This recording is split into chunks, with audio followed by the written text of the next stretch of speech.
alamisa ye février kalo tile 11 an ka foli bɛ aw bɛɛ lajɛlen ye aw sigiyɔrɔ la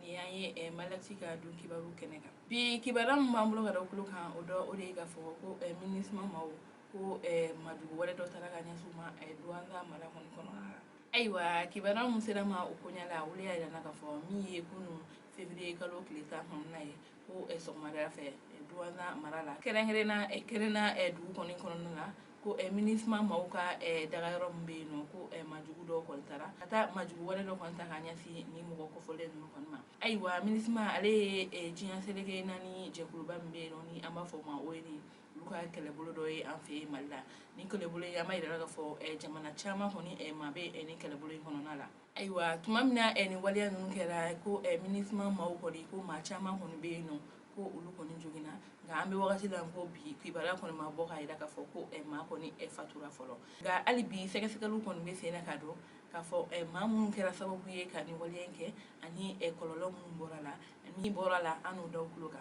Ayiwa o tɛmɛnen ka bɔ yen kibaruya wɛrɛ min b'an bolo ka da o kulo kan o de k'a fɔ Gawo dugu kɔnɔ an bɛ wagati min na ko bi ko banbagati wale kɔni ɲɔgɔn ɲalen bɛ yen nɔ kosɛbɛ. Ayiwa kibaruya minnu sera ma olu y'a yirana k'a fɔ ko min ye février kalo tile 9 kɔnɔna ye ko kɛnyɛrɛye baarakɛla dɔ bɛ yen nɔ ni ale tɔgɔ tun ye Abilaye Kaba Kɔnɛ ye ko ale kɔni fatura banbagati wale dɔ kɔni senfɛ ko marifatigiw kɔni taara ni makofɔlen kɔni ka so ni ka mugu kɔni ci a la a muso a n'a ka denmisɛnninw kɔni ɲɛna ko ni makofɔlen ni ale ye Abilaye Kaba Kɔnɛ ye k'ale kɔni fatura ni waleya in kɔni na. An bɛ wagati min na ko bi ko sɛgɛsɛgɛliw kɔni bɛ ka kɛ nka maa kɔni t'a dɔn maa kelen min kɔni ye nin waleya ninnu ta ka ɲɛsin ni makofɔlen ma. Ayiwa Abilaye Kɔnɛ k'ale yɛrɛ tun ye maa ye maa min tun ye kɛnyɛrɛye baarakɛlaba ye. Ayiwa hakililajiginna an b'a yira k'a fɔ kabini san 2018 kɔnɔna la fo bi nin waleya ninnu kɔni cayalen don Gawo dugu kɔnɔna la ko tuma caman nin waleya ninnu bɛ ta ka ɲɛsin min ye kɛnyɛrɛye baarakɛla caman kɔni ma n'olu dɔnnen don Gawo ani maa dɔw fana bɛ yen nɔ ko bingannikɛlaw bɛ bin u kan u taatɔ u ka ciw la ka nin waleya ninnu kɔni ta ka ɲɛsin u ma. O de kun na Gawo kɔni bɛ ka welewele bila min ye an ka Mali ɲɛmaaw ye k'u ka fɛɛrɛ kɛ walasa nin gɛlɛya in kɔni bɛ se ka ban Gawo cogoya min na ko sabula ko nin ma daminɛ bi ko wa ko don o don dɔ de bɛ ka fara kan ko hakilina jiginna ko min ye mai kalo tɛmɛnen san 2020 kɔnɔna la ko MOG mɔgɔw ka ɲɛmaa dɔ kɔni bɛ yen nɔ ni ale ye colonel Umar Aba Sumare ye ko ale fana fatura ni waleya ɲɔgɔnna fana la.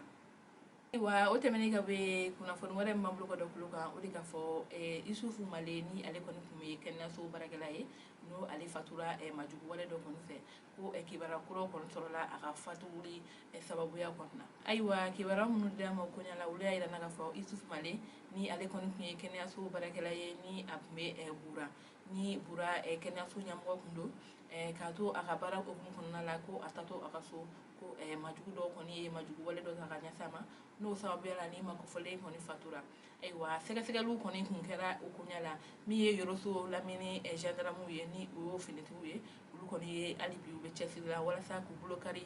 maa minnu kɛra sababu ye ka nin waleya in kɔni. Ayiwa o sɛgɛsɛgɛli ninnu kɔnɔna la a yirala k'a fɔ ko finitigiw ye bolokari maa 3 kan o maa 3 la ko maa 2 bɛ yen ko o ye Isufu Male yɛrɛ baarakɛɲɔgɔn dɔ ye olu fana bɛɛ bɛ baara kɛ kɛnɛyaso kɔni na. Ayiwa an b'a yirala k'a fɔ ko ni makofɔlen kɔni ka saya kɛra janvier kalo tɛmɛnen de kɔni na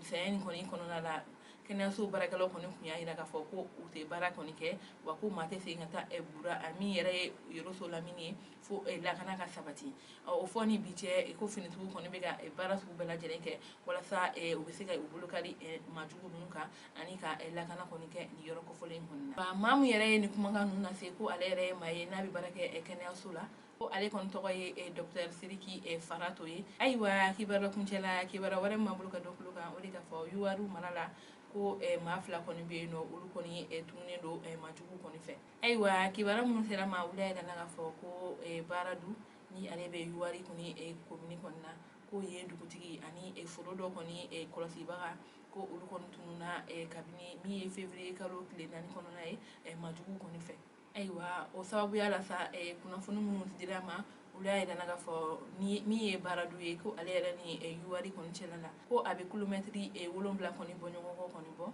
ko nin ye marifatigi dɔw de ye ko u kun taara nin dugu kofɔlen in na ko min ye yen dugutigi ye ko ani foro dɔw kɔni bɛ yen nɔ ko o fana lakɔlɔsibaga ni an b'a fɔ nanzarakan na gardien ko k'olu wele ko u mago b'u la wa ko u jagoyara de ko ka tugu ni manjugu ninnu kɔ ko kabini nin don kofɔlen n'o ye février kalo tile 4 ye fo bi ko ma tɛ ni ma kofɔlen ninnu kɔni kibaruya kalama ko u somɔgɔw bɛɛ lajɛlen kɔni kɔlɔlɔ kɔni fililen don ayiwa an balimaw ni ne kun ye an ka bi don kibaru ye ka da aw tulo kan aw ni ce aw ka kulumajɔ la aw ko an bɛ don n'a nata